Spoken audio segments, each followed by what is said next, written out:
અમરેલી જિલ્લામાં સ્થાનિક સ્વરાજ્યની ચૂંટણીના પડઘમ વાગી રહ્યા છે ત્યારે ભાજપ કોંગ્રેસ અને આમ આદમી પાર્ટી વચ્ચે ત્રિપાખીયો જંગ જામ્યો છે।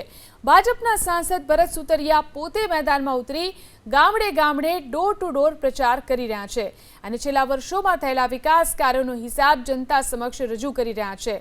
તેમણે કોંગ્રેસ ઉપર આકરા પ્રહારો કરતા જણાવ્યું હતું કે વિરોધ પક્ષને અનેક બેઠકો ઉપર ઉમેદવારો પણ મળ્યા નથી, જે ભાજપની મજબૂત સ્થિતિ દર્શાવે છે। રોડ, રસ્તા, આરોગ્ય અને વીજળી જેવી પ્રાથમિક સુવિધાઓના જોરે ભાજપ ફરી એકવાર જિલ્લા પંચાયત, તાલુકા પંચાયત અને નગરપાલિકામાં સત્તા જાળવી રાખવા માટે એડી ચોટીનું જોર લગાવી રહી છે। મકાન બને કે અમે 5 વર્ષ ત્યાં શાસનમાં હતા, અમે જે કામો કર્યા છે એની લોકો વચ્ચે જઈ અને એને જવાબ આપીએ છીએ કે અમે આ કામો કર્યા છે, હિસાબ આપીએ છીએ। અને આવનારા દિવસોની અંદર અમારી અમરેલી જિલ્લાની અંદર તમામ તાલુકા પંચાયત, જિલ્લા પંચાયત, નગરપાલિકા તમામ ભાજપની બોડી બેસવાની છે। ત્યારે અમે આવનારા દિવસોની અંદર કેવા કામ કરવાના છે એ લોકોને અમે કહી રહ્યા છીએ।